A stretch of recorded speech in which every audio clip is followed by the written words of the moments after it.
इधर देखो, आज बेटा इस यूनिट का सबसे मेन टॉपिक है, अंतर आता है आणविकता और अपक्रिया की कोटि में अंतर पढ़ने वाला है। सबसे पहले हमें ये पता होना चाहिए कि अपक्रिया की कोटि और आणविकता होती क्या है। तो आणविकता प्रायः वो होती है कि कितने अणु किसी रासायनिक अपक्रिया में भाग लेते हैं। जैसे हमने कहा H2 प्लस I2 और बना 2HI। तो इसमें सर हाइड्रोजन का एक अणु और आयोडीन का एक अणु, दो अणु भाग ले रहे हैं, इसलिए इसकी आणविकता होगी 2। क्लियर। अब किस पे आते हैं हम, अपक्रिया की कोटि पे। और अपक्रिया की कोटि की अगर हम बात करें तो हमने एक रिएक्शन लिखा N2O5, वो भी हमने 2 लिए और आगे चल के बना इससे N2O4, 2N2O4 प्लस में निकल गया O2। अब देखने में हमें क्या लग रहा कि सर इसमें अपक्रिया की कोटि 2 होना चाहिए, क्योंकि इसमें अणु कितने भाग ले रहे हैं, 2। तो आणविकता भी इसकी 2 होना चाहिए इस वाली रिएक्शन के लिए, और इस वाली रिएक्शन के लिए अपक्रिया की कोटि भी कितना होना चाहिए, 2।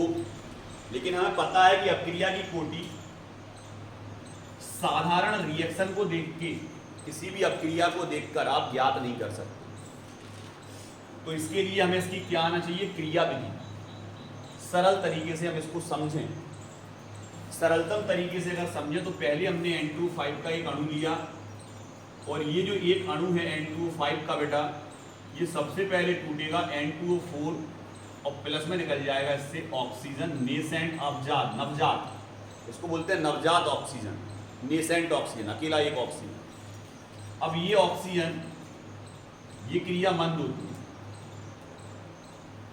इसी तरह एक दूसरा फिर से N2O5 लिया और उससे ऑक्सीजन, ये वाली जो नेसेंट ऑक्सीजन है, ये अपक्रिया करेगी तो इसमें से एक और ऑक्सीजन इससे जुड़ जाएगा और ये बदल जाएगा O2 में, एक ऑक्सीजन फिर आ गया, फिर बनेगा N2O4। ये 2 पद में अपक्रिया संपन्न होती है, ये पद तीव्र होता है और ये पद मंद होता है। तो किसी भी अपक्रिया की दर किससे निकालते हैं हम, मंद पद से। उसकी अपक्रिया की कोटि किससे निकालते हैं, मंद पद से, कि मंद पद में कितने अणु भाग ले रहे, वो उसकी क्या कहलाएगी, अपक्रिया की कोटि, क्योंकि वो अपक्रिया दर को प्रभावित करेगा। तीव्र पद वाला अणु अपक्रिया दर को प्रभावित नहीं करेगा। तो देखने पर तो ये लग रही कि इसकी कोटि 2 आना चाहिए, लेकिन वास्तव में मंद पद में कितना अणु भाग ले रहा, केवल 1। इसलिए अपक्रिया की कोटि कितनी होगी, 1, ना कि 2। क्लियर। और जोड़ोगे ना इनको तो यही वाली रिएक्शन बन जाएगी। देखो ऑक्सीजन से ऑक्सीजन कैंसिल, N2O5 तुम्हारे पास 2 है तो देखो लिखा 2N2O5, N2O4 N2O4 2 है तो N2O4 और O2 बचा। क्लियर। तो अगर रासायनिक अपक्रिया देखें तो रासायनिक अपक्रिया में अपक्रिया की कोटि आप बिना क्रिया विधि जाने प्राप्त नहीं कर सकते। इसको तो आप देख के समझ गए, रिएक्शन देख के कितने अणु भाग ले रहे, लेकिन इसमें आप पता नहीं कर सकते। और हो सकता है कि अगर ये दोनों पद तीव्र होते, ये दोनों पद ही तीव्र होते तो अपक्रिया की कोटि शून्य आती। क्या आती, शून्य, क्योंकि ना तो इससे अपक्रिया दर का निर्धारण होगा और ना इससे अपक्रिया दर का निर्धारण होगा। उस कंडीशन में अपक्रिया की कोटि शून्य आ सकती है, भिन्नात्मक आ सकती है, और आपकी पूर्णांक संख्याओं में भी इसका मान आ सकता है। मतलब इसका मान शून्य हो सकता है, भिन्नात्मक हो सकता है और धनात्मक संख्याओं में हो सकता है, लेकिन इसका मान कभी भी शून्य नहीं होगा, क्योंकि कम से कम अगर एक अणु भी भाग ले रहा तो आणविकता कितनी आएगी उसकी, 1। तो अब हम पढ़ते हैं इनमें अंतर। अभी हमने अंतर नहीं बताया, अभी हमने सबसे पहले तुम्हें ये समझाया कि ये होते क्या हैं। अब बात करते हैं सबसे पहले आणविकता की। तो आणविकता की अगर हम बात करें तो आणविकता क्या है, पहले हम एक परिभाषा ही लिख दें इनकी। किसी भी रासायनिक अपक्रिया में, यहां लिख दे रहे हैं हम, किसी भी रासायनिक अभिक्रिया में भाग लेने वाले अणुओं की संख्या, अणुओं की संख्या को आणविकता कहते हैं। क्या कहते हैं बेटा, आणविकता कहते हैं। किसी भी रासायनिक अभिक्रिया में भाग लेने वाले अणुओं की संख्या को क्या कहते हैं? आणविकता। लेकिन जब वहां पे आ गए अपन तो यहां पर क्या आ जाएगा? रासायनिक अभिक्रिया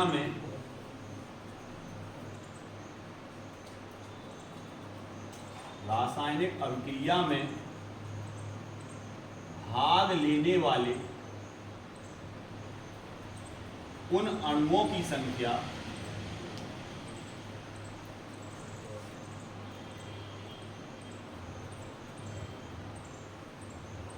अभिक्रिया में भाग लेने वाले उन अणुओं की संख्या जो दर नियम समीकरण, या आप लिख सकते हो जो अभिक्रिया दर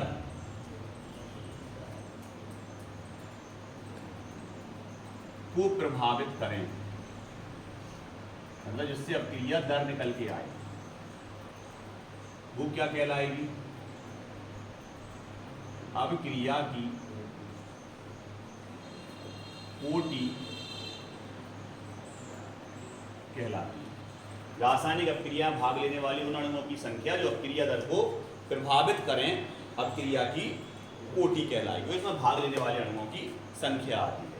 अब आते हैं दूसरे पॉइंट पे। इसका मान हमेशा पूर्णांक में होगा। किसमें होगा बेटा? 1 से चालू हो जाएगा, पूर्णांक में होगा। जबकि इसका मान कैसा होगा? तो आप कह दोगे सर इसका मान सर 0 हो सकता है, सर भिन्नात्मक हो सकता है, सर धनात्मक या पूर्णांक में हो सकता है। इसका मान कैसा भी हो सकता है। आ गया समझ में? इसको आप साधारण समीकरण, रासायनिक समीकरण देखकर ज्ञात कर सकते हो, लेकिन इसके लिए क्या आनी चाहिए आपको? क्रिया विधि। अभी अपन ने लिखी थी क्रिया विधि, तभी निकाल पाए थे कौन सा पद मंद था, कौन सा पद तीव्र था, तभी आप निकाल पाए थे अब क्रिया की कोटि। आ गया समझ में? तो इससे क्रिया विधि को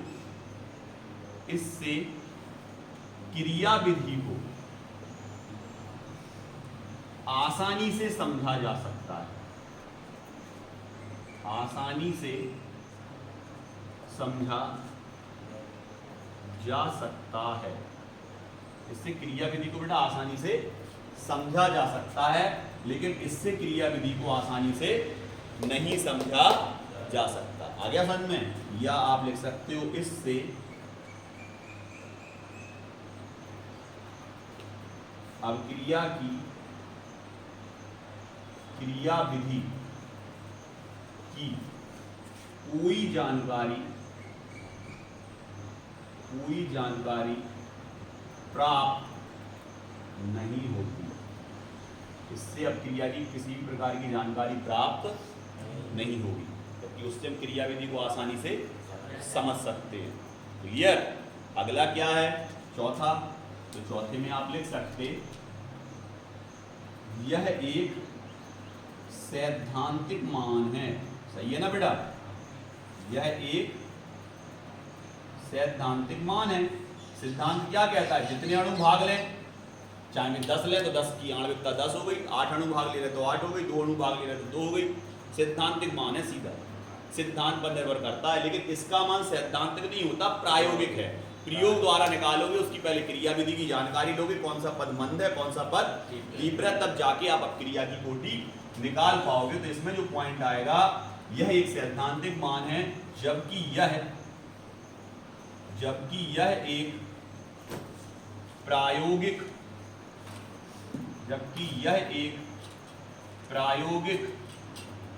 मान है। क्लियर? आ गया समझ में? तो जब भी आपके आणविकता क्रिया की कोटि में 4 अंतर आते हैं, तो आप इन अंतरों को लिख सकते हो। क्लियर?